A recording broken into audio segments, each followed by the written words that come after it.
Are you stuck brainstorming your next YouTube video script? I've got a simple AutoKit workflow that saves me hours from outline to first draft. This script draft right here in Slack came from one Google Sheet row where I jotted down my notes, and AI turned it into a usable draft instantly. Ready to get rid of that blinking cursor for good?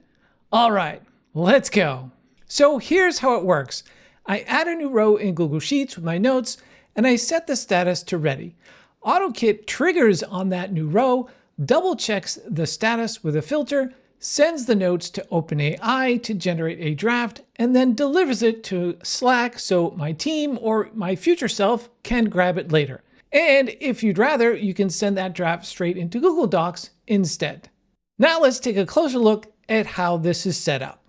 We start with a Google Sheets trigger that uses a webhook. Think of a webhook as a direct connection that sends data instantly. To set that up, install the AutoKit Google Sheets extension by going to Add-ons and then selecting Get Add-ons. Once installed, select the webhook and click Start Setup. Then paste in the webhook URL from AutoKit, choose the trigger column, and in this case, that is the status column. So that is column J. So we add the letter J here. Back in AutoKit, we click Continue. Now we have to test the trigger connection. So back in the Google Sheet, click Send Test, then click Submit.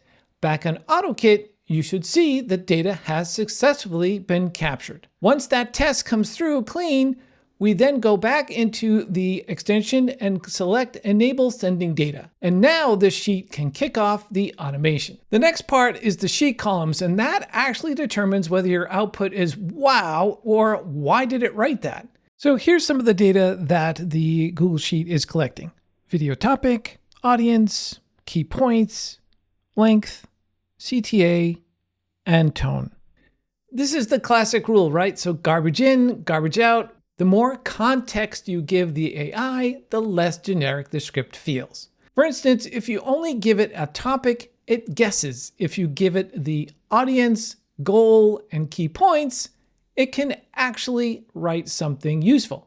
And this status column is my go button. I'll keep it as draft as I'm thinking and adding things to it.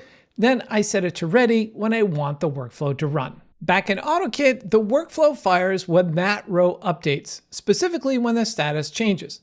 But here's the safety net. I added in this filter: if the status is not ready, the workflow stops. So I can edit that row all day long and it won't run early. Next is the ChatGPT step. This is where your sheet data becomes the script. You can format the Slack output however you want, such as headings or bullets, or even hook options, outline, full script. It's all controlled right in the prompt. The key is that we map each column into the prompt so the AI has the context, the topic, audience, goal, key points, what to avoid, the tone, and the length.